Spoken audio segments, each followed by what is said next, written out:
உலகெல்லாம் பயணம் செய்தும் உண்மையை காணவில்லை. உண்மைக்காக அலைந்த நான் உன்னிடத்தில் வந்தேன் அம்மா. உறவோடு காப்பாற்றி உண்மை காட்ட வேண்டும் அம்மா. உலகம் உன் அன்புக்காக ஏங்கியே தவிக்குதம்மா. உன்னை காண மூவுலகும் துடியாய் துடிக்குதம்மா. உன் சரணம் வணங்கிட உலகெல்லாம் கொதிக்குதம்மா. உளம் இறங்கி அன்பு காட்ட தாமதம் வேண்டாமம்மா. ஓம் அமிர்தீஸ்வரி நமக. ஓம் நம சிவாயா. சோ உங்க எல்லாருக்கும் இன்னைக்கு அருள்மொழிகள்ல ரொம்ப சூப்பரான டாபிக் தான் நம்ம பார்க்க போறோம். சோ நேத்து என்ன பார்த்தோன்றது ஞாபகம் இருக்கா? என்ன பார்த்திருந்தோம் அப்படின்னா, சீடர்களுக்கும் பக்தனுக்கும் உள்ள வித்தியாசம் என்ன அப்படின்னு பார்த்தோம். சீடர்கள் எப்படி இருப்பாங்க, பக்தர்கள் எப்படி இருப்பாங்கன்னு பார்த்தோம். சோ கன்க்ளூஷன் என்னவா இருந்தது அப்படின்னா, சீடன் குருவே சரணடைஞ்சு இறைவன் அடைவாங்க. அதாவது குருவையே சரணடைஞ்சிட்டாங்க அப்படின்னா அவங்களுக்கு எல்லாமே ஆத்ம அனுபூதி நிலை கிடைச்சிரும். பக்தன் அப்படின்றவங்க இறைவன் இஷ்ட தெய்வத்தை மேல உருகி உருகி ஊத்துவாங்க. ஆனாலும் அவங்க அந்த ஆத்ம அனுபூதி நிலையை அடையணும் அப்படின்னா சத்குரு வேணும் அப்படின்றத மெயின். என்ன கன்க்ளூஷன் என்ன? யாரா இருந்தாலும் சத்குரு வேணும் அப்படின்றத நம்ம எடுத்துக்கணும். வித்தியாசம் நம்மளுக்கு ஓகே, வித்தியாசத்தை சொல்லிட்டாங்க. ஆனா சத்குரு அப்படின்றவங்க ரொம்ப இம்பார்ட்டன்ட்ன்ற ஒரு விஷயத்த அம்மா முன் வச்சுட்டாங்க. சோ கன்க்ளூஷன் என்ன அப்படின்னா, சத்குரு உதவி தேவை அப்படின்றதுதான். ஓகே, இப்ப திரும்பவும் பண்டிதர் தான் இந்த கேள்வி எல்லாம் கேட்டுட்டு இருந்தாங்க இல்லையா? இதெல்லாம் சூப்பரான கேள்விகள். ஓகேவா? இப்ப நமக்கும் இன்னொரு கேள்வி திரும்ப பண்டிதர் கேட்கிறார். ஏன்னா இதெல்லாம் நமக்கு தேவையான ஒரு விஷயம் தான். என்ன கேட்கிறார் அப்படின்னா, அந்த பண்டிதர் அம்மாவிடம் மேலும் கேட்டார். உங்களை பார்க்க பலர் வருகிறார்கள். அவர்களில் பெரும்பாலானோர் கோவில்களில் உள்ள கடவுளை வழிபடுகின்றவர்கள். அவர்களும் பக்தர்கள் என்றுதான் அழைக்கப்படுகின்றார்கள். அப்படித்தானே? ஆனால் அவர்களில் பெரும்பாலானோர் நீங்கள் ஒரு பக்தனுக்கு இருக்க வேண்டியதாக கூறிய குணங்கள் இல்லை. அப்படியானால் இவர்கள் இடையில் என்ன வித்தியாசம் என்று கேட்டார். பா, எப்படி சுத்தி வளைச்சு எனக்கு வாயில வரவே வர மாட்டேங்குது. ஓகே, என்ன கேள்வி அப்படின்னா, அம்மா பக்தர்கள் எவ்வளவு ஸ்பெஷல், எவ்வளவு சூப்பர்னு அவ்வளவு வேற லெவல்ல சொன்னீங்க. ஆனா உங்களை பார்க்க நிறைய பேர் வராங்கம்மா. ஆனா நான் பார்த்த வரைக்கும் நீங்க சொன்ன அந்த பக்தர்களுக்கு தேவையான அந்த விஷயங்கள் இவங்க கிட்ட இல்லையேமா, பலர்கிட்ட இல்லையே. இப்ப நானே நேற்று சொல்லலாம், இதெல்லாம் பார்க்கும்போது நம்ம உண்மையான பக்தனானே எனக்கு டவுட் வருதுன்ற மாதிரி சொன்னா, ஆனா நம்ம இருக்க ட்ரை பண்ணணும். பக்தன் டவுட் வந்தாலும் பரவாயில்ல, ஆனா இருக்க ட்ரை பண்ணணும்.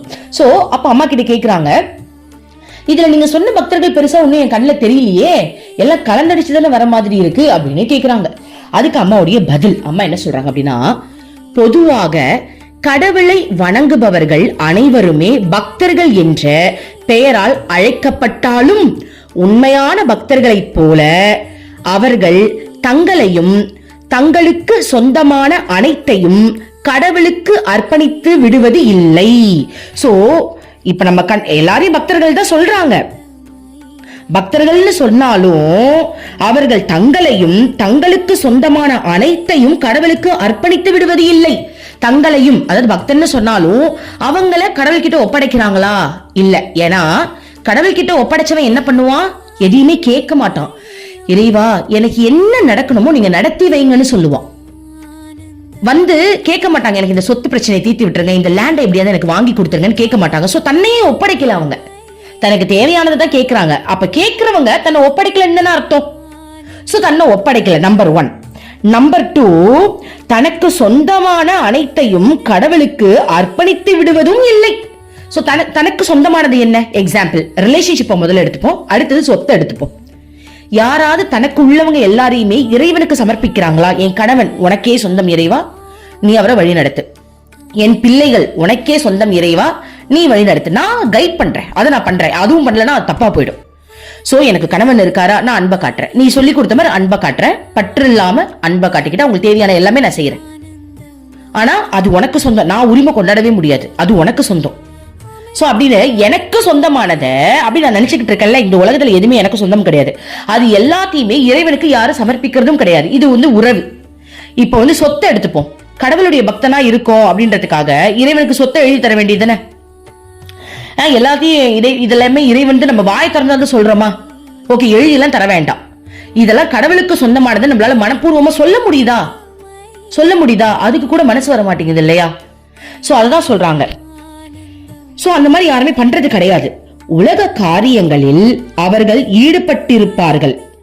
ஆசையின் விளைவாக எழும் காரியங்களை எல்லாம் அவர்கள் செய்து கொண்டு இருப்பார்கள். சோ அவங்க எல்லாருமே உலக வாழ்க்கையில இருக்காங்க.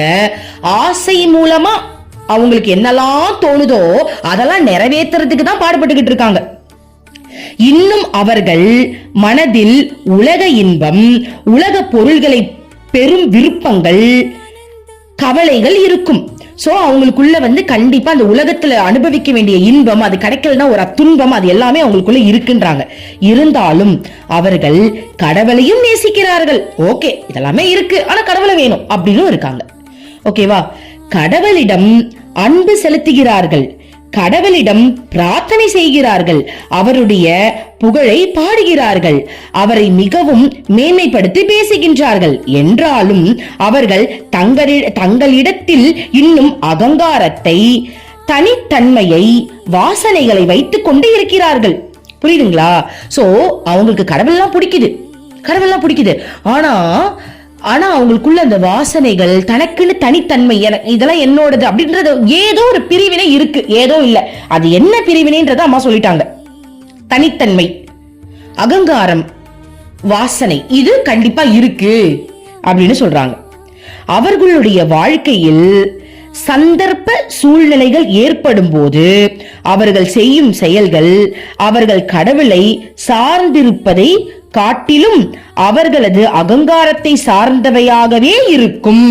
சோ என்ன மீனிங் அப்படின்னா, சில சந்தர்ப்ப சூழ்நிலைகளை வச்சு நம்ம அவங்களை கெஸ் பண்ணோம் அப்படின்னா அவங்க அவங்களுக்காக தான் அதிகமா வாழ்வாங்க.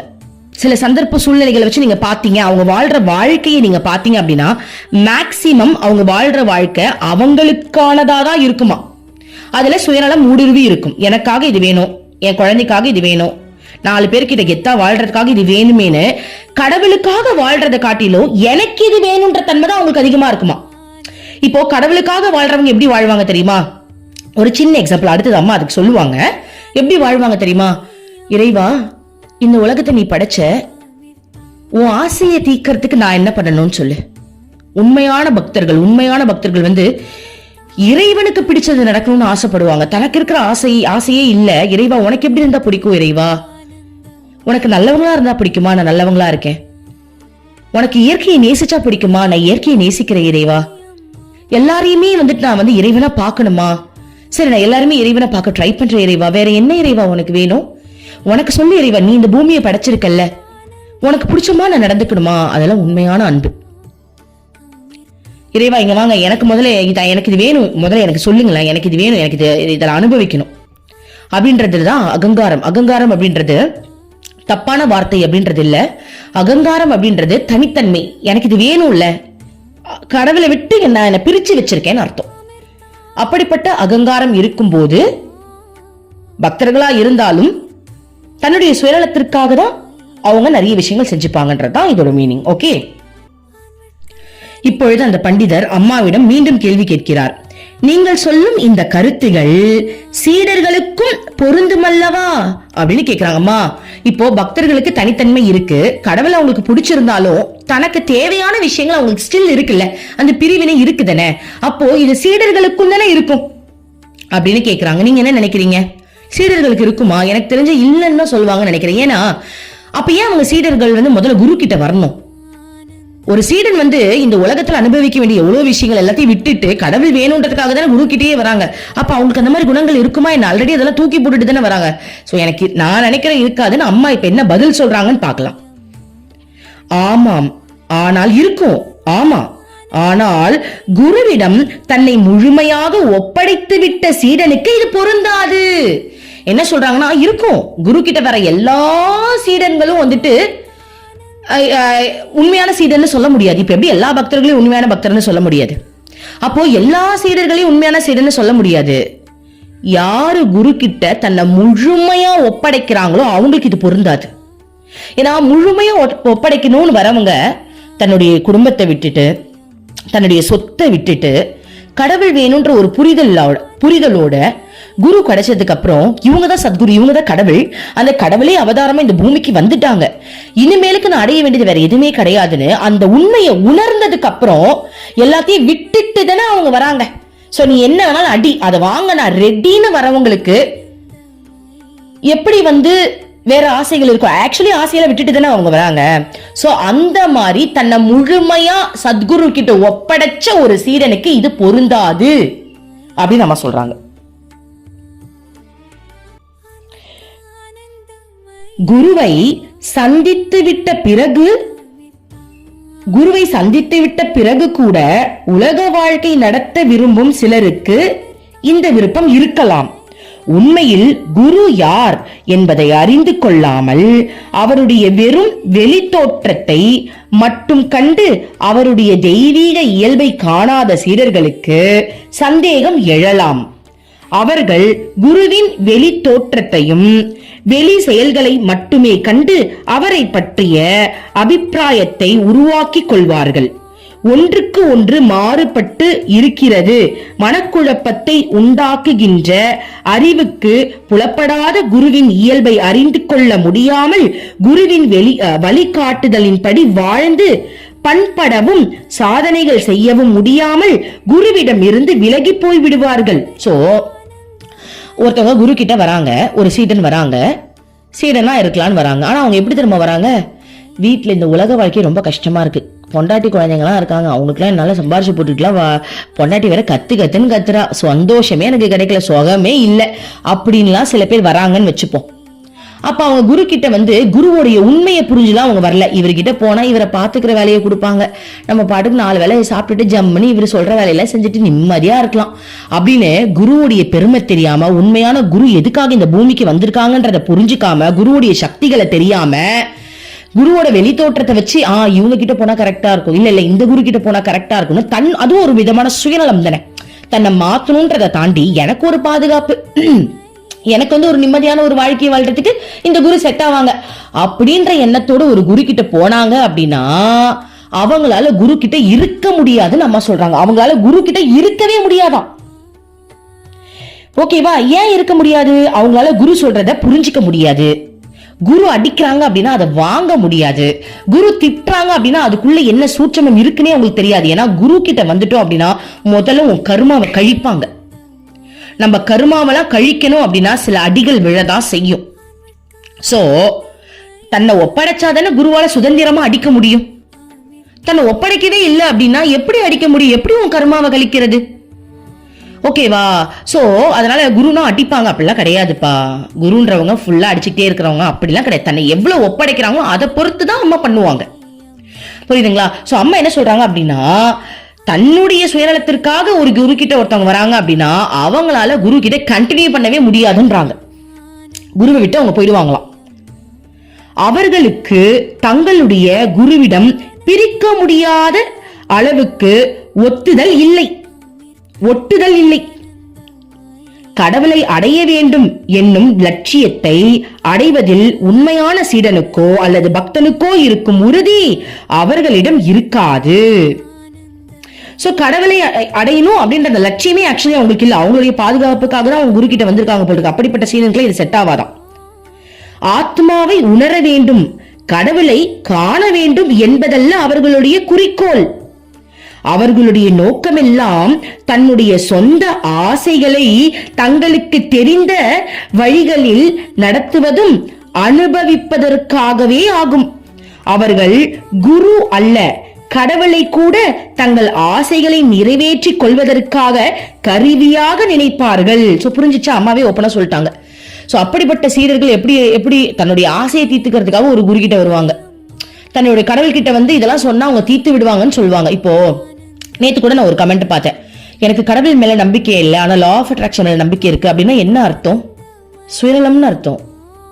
தன்னுடைய ஆசையை தீர்த்துக்கிறதுக்கு கடவுளை அவங்க ஏந்திக்கிட்டே இருக்காங்க. அப்போ ஒரு காலத்துல அவங்க எல்லாருமே தன் ஆசையை தீர்த்துக்கிறதுக்காகவே அவங்களையும் யூஸ் பண்ற அளவுக்கு வாழ்க்கை மாறும். சோ கடைசி வரைக்கும் லா ஆஃப் அட்ராக்ஷனே நான் ஃபாலோ பண்ணிட்டு, லா ஆஃப் அட்ராக்ஷன் ஃபாலோ பண்றது தப்பு கிடையாது. ஏன்னா அதுலதான் பாசிட்டிவிட்டி இருக்கு. நேர்மறை சிந்தனைகளோட நம்ம அதை வச்சுட்டு வாழ்ந்துடலாம். ஆனா நம்ம என்னுடைய ஆசையை தீர்க்கறதுக்காக நம்ம அதை பயன்படுத்துறோம் அப்படின்னா அது லாஸ் ஆயிடும். ஓகே, அதாவது உண்மையான லா ஆஃப் அட்ராக்ஷன் என்ன தெரியுமா? லா ஆஃப் அட்ராக்ஷன் என்ன, நம்ம நினைக்கிறது ரிட்டர்ன் நடக்கும். ஸோ நினைக்கிறது கரெக்டா இருக்கணும், பாசிட்டிவா நினைக்கணும். ஓகேவா? 4 பேர்கிட்ட அன்பா பேசணும், நம்ம சுயநலம் இல்லாம பொதுநலமான விஷயங்கள் நம்ம செய்யணும், இயற்கைக்கு பிடிச்ச மாதிரி நம்ம நடந்துக்கணும். அதுதான் லா ஆஃப் அட்ராக்ஷன். புரியுதுங்களா? அப்ப அது உங்களுக்கு ரிட்டர்ன் நடக்கும். சோ அப்படிப்பட்ட தூய்மையான உள்ளத்துக்கு ஒரு ஸ்டேஜ்ல அந்த ஆத்மாக்கான விஷயங்கள் உங்களுக்கு புரிய ஆரம்பிச்சு, குரு வாழ்க்கையில அந்த ஆத்மா அடுத்த பிறவி எடுக்காத அளவுக்கு செட்டில் ஆயிடுவீங்க. ஆனா நான் லா ஆஃப் அட்ராக்ஷன் தான் பயன்படுத்துவேன், எனக்கு வேற நம்பிக்கை இல்ல, லா ஆஃப் அட்ராக்ஷன் தவறா புரிஞ்சிட்டு இருக்கவங்க இருக்காங்க. அதாவது என் ஆசையை தீர்த்துக்க எனக்கு வேலை வேணும், எனக்கு அதனால லா ஆஃப் 555 மெத்தட் இது பண்ணா ஒர்க் ஆகுமா? அதாவது அந்த நீ இருக்கிற வேலையை நீ சந்தோஷமா நினைச்சாலே உனக்கு நல்ல வேலை கிடைச்சிடும். 555 மெத்தட் யூஸ் பண்ணலாம், தப்பு கிடையாது. ஆனா நான் ஆல்ரெடி இந்த வேலையை குறை சொல்லிக்கிட்டு இருக்கேன், எனக்கு பிடிக்கவே இல்லைன்றவங்களுக்கு எவ்வளவுதான் மெத்தட் பண்ணாலும் ஒர்க் அவுட் ஆகாது. இப்ப சில பேர் தப்பா லா ஆஃப் அட்ராக்ஷன் பயன்படுத்துறவங்க இருக்காங்க. எப்படி திரும்ப பயன்படுத்துவாங்க? அதாவது கணவன் இருப்பாங்க, ஆனா வேற ஒருத்தர் மேல காதல் வந்திருக்கும். அந்த மாதிரி என்கிட்ட நிறைய பேர் வந்திருக்காங்க. எனக்கு இன்னொருத்தர் மேல லவ் வந்துருச்சு, லா ஆஃப் அட்ராக்ஷன் மூலமா அவங்களை அட்ராக்ட் பண்ண முடியுமா? இல்ல விட்டுட்டு போயிட்டாங்க, பட் அவங்களை நான் திரும்ப அட்ராக்ட் பண்ண முடியுமா? இதெல்லாம் வேஸ்ட் இல்லையா? வாழ்க்கையை ஸ்பாயில் பண்றது. சோ தவறான விஷயத்துல அதை யூஸ் பண்ணா அது ரொம்ப தப்பு. புரியுதுங்களா? அவ்வளவுதான். Okay. So law of attraction சரியா புரிஞ்சுக்கணும், அது தப்பெல்லாம் கிடையாது, உண்மைதான். ஆனா அதை சரியா புரிஞ்சுக்கணும். அதை சரியா புரிஞ்சுக்கிட்டவங்க கடைசியில குரு கிட்ட தான் போய் கடவுள் அடைவாங்க. அப்படிதான் என் லைஃப்ல நடந்திருக்கு நான் நினைக்கிறேன். ஓகே, நம்ம சிவாய். அடுத்தது பார்ப்போம். இப்ப அம்மா சொல்றாங்க, சோ தன்னுடைய ஆசைக்காக தான் குரு கிட்டேயோ கடவுள் கிட்டேயோ வராங்க இல்லையா, அப்படிப்பட்டவங்க. இப்ப அம்மா சொல்றாங்கன்னா, அத்தகைய பக்தன் அல்லது சீடன் சிறிதளவு பக்தி உள்ளவர் ஆவார். சோ அவங்களுக்கு கொஞ்சம் பக்தி இருக்கு. ஆனால் உண்மையான சீடன் அல்லது பக்தன் கடவுள் அல்லது தன் குருவிடம் முழுமையாக தன்னை ஒப்படைத்து விடுபவனாக, சரணடைந்து விடுபவனாக இருப்பார். குருவின் விருப்பமே அவனுடைய விருப்பம். சோ இந்த தன்மைக்கு தாண்டா நம்ம மாறணும். ஓகேவா? சோ இந்த கொஞ்சம் பக்தி, இந்த சிறிதளவு பக்தன்லாம் நம்மளுக்கு வேண்டாம். அப்படிதான் இருக்கலாம், இருக்கும், நான் இருக்கேன். ஆனா நம்ம உண்மையான பக்தனா மாறணும், உண்மையான சீடனா மாறணும். அம்மா ப்ளீஸ்மா ஹெல்ப் பண்ணி அப்படி எங்களெல்லாம் உண்மையான பக்தன், அந்த உண்மையான சீடனுக்கு மாத்திடுமா ப்ளீஸ்மா, அந்த அளவுக்கு எங்கெல்லாம் உயர்த்திடுமா ப்ளீஸ்மா. ஓகே. குருவின் வார்த்தைகளையே பாருங்க, குருவின் வார்த்தைகளை அவனுடைய வாழ்க்கை முறையாக இருக்கும். குருவின் வார்த்தைகளே அவனுடைய வாழ்க்கை முறையாக இருக்கும். குருவின் செயல்களே அவன் பின்பற்றி நடக்கும் பாதையாக இருக்கும். அவனிடம் நான், எனது என்ற எண்ணம் முற்றிலும் மறைந்துவிடும். அனைத்தும் குரு, எல்லாம் குருவினுடையது என்ற எண்ணம் மட்டுமே இருக்கும். அந்த நிலையில் அகங்காரம் முற்றிலும் இல்லாத நிலையே ஆகும். மேகங்கள் சிறிது கூட இல்லாத ஆகாயத்தின் வெட்ட வெளி போன்ற நிலையாகும். இவ்வாறு முழுமையாக தன்னை குருவிடம் அர்ப்பணித்து விட்ட சீடன் அல்லது பக்தனுக்கு குருவால் வழிநடத்தி செல்லப்படுகின்ற அல்லது குருவால் பண்படுத்தப்படுகின்ற நிலை தவிர வேறு எந்த நிலையுமே கிடைக்காது. ஏனென்றால் சாதனைகள் எல்லாமே ஒருவனை குரு அல்லது கடவுளின் காரியத்தின் பொருத்தமான கருவியாக ஆக்குகிறது. சோ அப்படிப்பட்ட குருவையே சரணடைஞ்சு, குருவே என்னுடைய வாழ்க்கை, அப்படிப்பட்ட உண்மையான நிலையில இருக்கக்கூடிய பக்தனோ இல்ல சீதனோ எதை கடைசியில அடைவாங்க அப்படின்னா, அந்த ஆத்மாவுடைய தூய்மை நிலையை தான் அவங்க அடைவாங்க. ஏன்னா அதுதானப்பா அச்சீவ் பண்ண வேண்டியது, அதுதானே அச்சீவ் பண்ண வேண்டியது. கரெக்ட் தானே? சோ அந்த நிலையை அம்மா கொடுத்துருவாங்க, அந்த உண்மையான மாற்றத்தை கொடுப்பாங்கன்னு அம்மா சொல்றாங்க. இன்னும் அம்மா சொல்றாங்க பாருங்க, உண்மையான பக்தன் அல்லது சீடன் கடவுள் அல்லது குருவின் கையில் முற்றிலும் முழுமையாக பெற்ற கருவியாக விளங்குகின்றான். என்ன சொல்றாங்க அப்படின்னா, முழுமையா சரணடைஞ்சவங்க எப்படி இருப்பாங்க அப்படின்னா, நம்ம குருவுடைய கடவுளுடைய கருவி அப்படின்ற அந்த ஆழமான அந்த ஒரு ஃபீலோட இருப்பாங்களாம். சோ அவங்க மூலமா இந்த உலகத்துல என்ன நடந்தாலும் அது நான் பண்ணல, கடவுள் பண்றாரு அப்படின்ற அந்த ஒரு ஸ்ட்ராங்கான அந்த ஃபீல் இருக்கும். சோ நான் எதுவுமே இல்ல, நான் கடவுளுடைய கருவி தான், என்ன என்ன வேணாலும் அவங்க யூஸ் பண்ணுவாங்க, அப்படி இருக்கும். இவர்களின் முன்னேற்றத்தை இவ்வாறு விளக்கலாம். முதலில் குருவிடம் அன்பு தோன்றுகிறது. இந்த அன்பு குருவின் வடிவத்தில் பற்றை ஏற்படுத்துகிறது. நமக்கு தான் சொல்றாங்க, நல்லா கவனிங்க. குருவிடம் சீடனுக்கு ஏற்படும் அன்பு முழுமையானதாக ஆகும்போது குரு அவனை பண்படுத்துவதும் நெறிப்படுத்துவதும் துவங்குகிறது. நெறிப்படுத்துவது என்பது அவனை சிதைத்து மறுபடியும் உருவாக்குவது ஆகும். பழைய அவனில் இருந்து புதிய ஒருவனை செய்வது ஆகும். அதற்கு அறுவை சிகிச்சை தேவை. வெட்டி எடுப்பதும் வேண்டாத பகுதிகளை, தடையாக இருக்கின்ற பகுதிகளை எடுத்துவிட்டு மறுபடியும் அவைகளை இணைத்து தைத்து எந்த விதமான தவறுகளும் உராய்வுகளும் இல்லாமல் இணைக்கப்படி வைப்பதுதான் உண்மையான வேலை. இந்த வேலை கொஞ்சம் வேதனை தருவதாகும். ஆனால் இந்த வேலை முழுமை பெற்று விடுமே ஆனால் சீடன் மிகுந்த சௌகரியத்தையும் இறுக்கம் இல்லாத தளர்வையும் நிம்மதியையும் அனுபவிப்பான். குருவின் தங்கு தடையற்ற இனிமையான இசை அவன் மூலம் ஒலிக்கும். பிறகு அவனுடைய கருவியாகி விடுவான். அதன் பிறகு குரு விரும்பும் வழியில் அவனை இயக்க முடியும். ஏனென்றால் இப்போது அவன் முழுமையாக அவரிடம் தன்னை ஒப்படைத்து விட்டான். அவனிடம் இருந்த அகங்காரத்தின் அகங்காரத்தின் சுமக்க முடியாத பாரம் அவனை விட்டு நீங்குகிறது. அவன் மிகவும் லேசாக்கி விடுவான். அதனால் இறுதி லட்சியமாக கடவுளை அடையும் நிலைக்கு அவன் குருவால் மிக எளிதாக தூக்கி செல்ல முடியும். குருவால் தூக்கி செல்ல முடியும்ன்றாங்க. அப்பா அம்மா எவ்வளவு அழகா சொல்லிட்டாங்க பாருங்க. சோ ஒரு குரு மேல ஒரு சீடனுக்கு முதல்ல ஒரு அன்பு வருதான். அந்த அன்பின் மூலமா அவனுக்கு பற்று ஏற்படுமா. அந்த பற்று அது அம்மா அந்த பற்றெல்லாம் எடுத்து ஒரு ஸ்டேஜ்ல உண்மையான அன்பு வரும் இல்லையா. உண்மையான அன்பு வரும்போதுதான் அவன் முழுமையான ஒரு எப்படி சொல்றது ஒரு கருவியா மாறுறதுக்கு ட்ரை பண்ணுவான். சோ அப்ப உண்மையான அந்த அன்பு வந்ததுக்கு அப்புறம் அம்மாக்கு ஈஸியா இருக்குமா. நம்மள கழட்டி மாட்டுவாங்களாம். சோ தேவையில்லாத உறுப்புகள் என்ற தேவையில்லாத ஒரு விஷயங்கள்லாம் நம்ம கிட்ட வெட்டி எடுப்பாங்களாம். அப்பதான் ஒரு அறுவை சிகிச்சை நடக்குமா. ஓகேவா. அறுவை சிகிச்சை அப்படின்னா கண்டிப்பா அந்த வலி எல்லாம் வேதனை எல்லாம் கொடுக்குமா. ஏன்னா நமக்குள்ள அவ்வளவு அகங்காரம் இருக்கா. அதெல்லாம் எடுக்கணும் இல்லையா. அப்ப அதெல்லாம் வேணும் இல்ல. பாருங்க, நேற்று ஒரு விஷயம் நடந்துச்சு. நான் ஆசிரமத்துல இருக்கும்போது நான் பாக்குறேன். ஒரு லேடியை 2-3 பேர் திட்டிக்கிட்டு இருந்தாங்க பயங்கரமா. அப்ப அந்த லேடி அவங்களும் ரொம்ப ஃபைட் பண்ணிக்கிட்டு ரொம்ப உட்கார்ந்துட்டு இருந்தாங்க. பாவமா தான் இருந்துச்சு. ஏன்னா 3 பேர் சேர்ந்து ஒரு லேடியை திட்டுறாங்க அப்படின்னா அந்த லேடி எனக்கு பரிதாபமா தான் இருந்துச்சு. ஆனா அதுல இருந்து நான் ஒரு பாடத்தை கத்துக்கிட்டேன். நான் உடனே என்ன பண்ணேன், அவங்களை பார்த்து அம்மா கிட்ட பிரார்த்தனை பண்ணிட்டேன். அம்மா இதை எப்படியா சால்வ் பண்ணி விட்டுருங்கம்மா, இந்த பிரச்சனை வேண்டாமான்னு பிரார்த்தனை பண்ணிக்கிட்டு இருந்தேன். அப்ப எனக்கு ஒரு பாடம் என்ன அப்படின்னா, இந்த இடத்துல நானும் இருந்திருந்தாலும் அப்படிதான் அகங்காரத்தை காட்டி சண்டை போட்டிருப்பேன். ஆனா அம்மா கிட்ட பிரார்த்தனை பண்ணியிருப்பேன். எனக்கு என்ன தோணுச்சு அப்படின்னா, இந்த அகங்காரம் அப்படின்ற ஒரு விஷயம் தானே இவ்வளவு பெரிய சண்டைக்கு காரணமா இருக்குல்ல. ஆமா தானே. நீ யார் என்ன சொல்றதுக்கு அந்த ஒரு விஷயம் தானே நம்மள பெருசாக்குறது. அந்த ஒரு சூழ்நிலையவே பெருசாக்குது.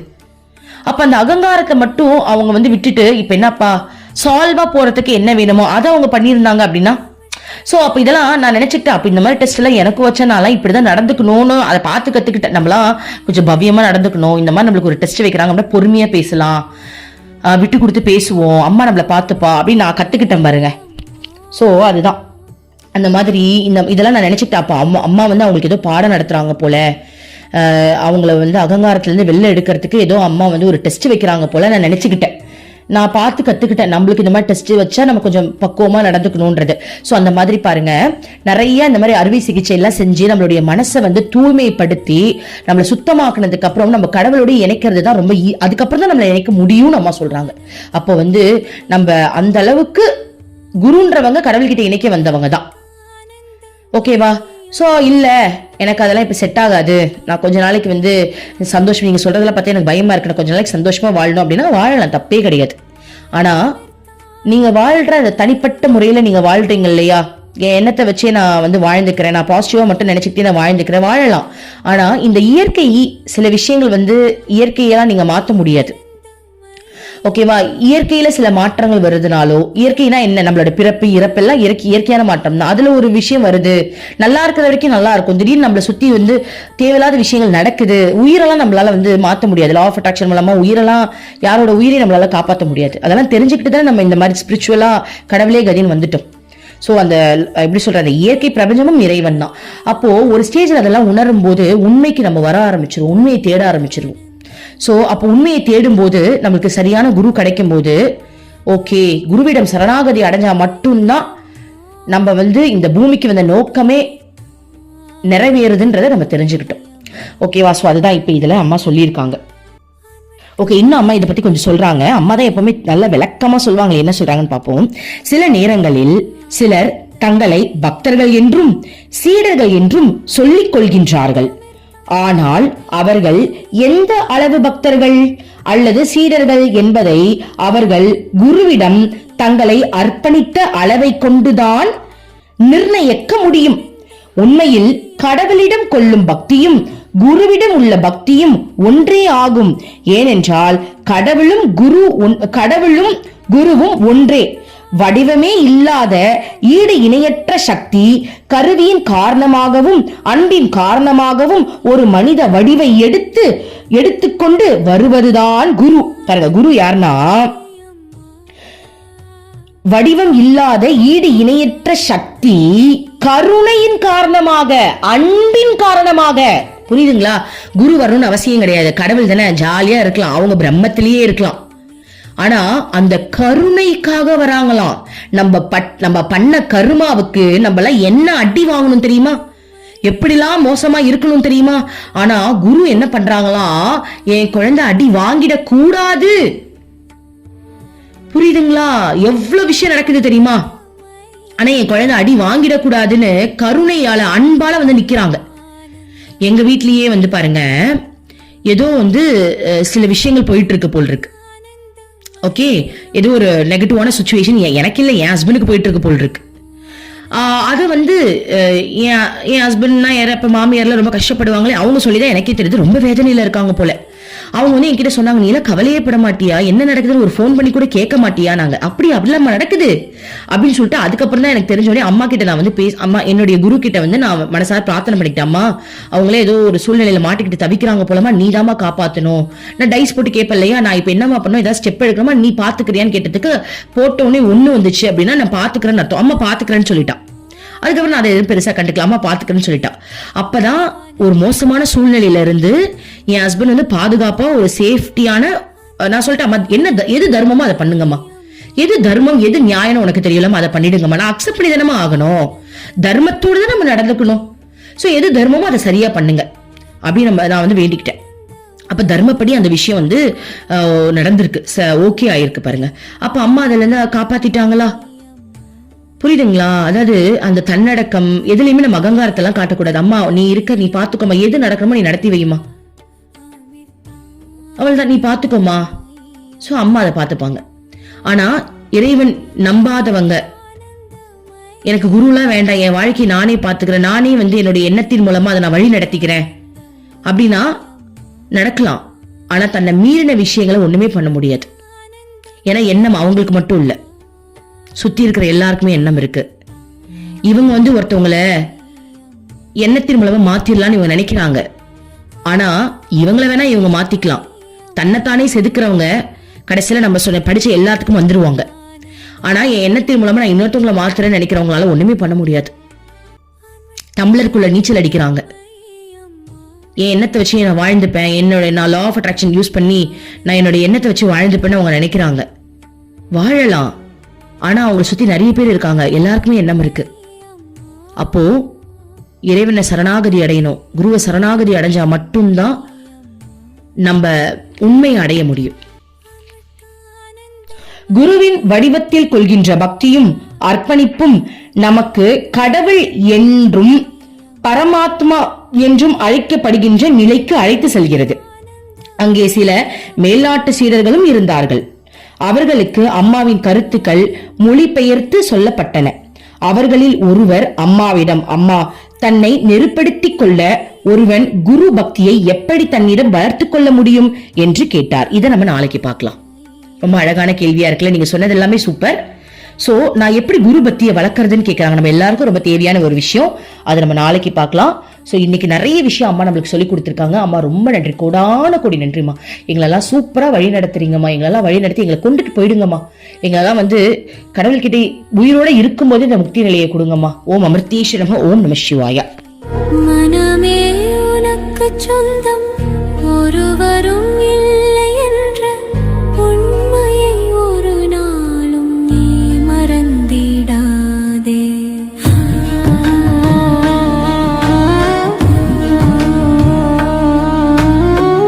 அர்த்தமற்ற கர்மங்களை செய்து கொண்டே சம்சாரத்தில் பயனின்றி நீயும் வீணாய் அலைகின்றாயே.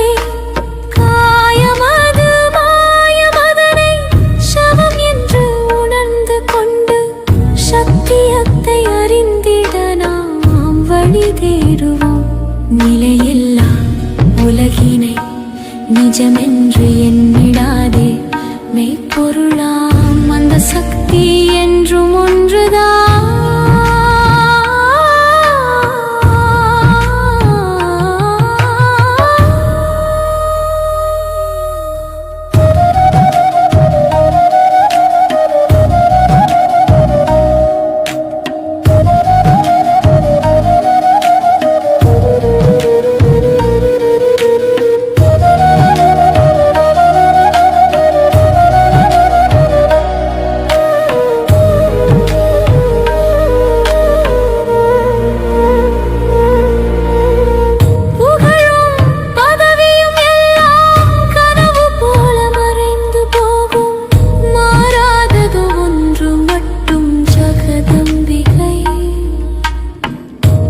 பாசம்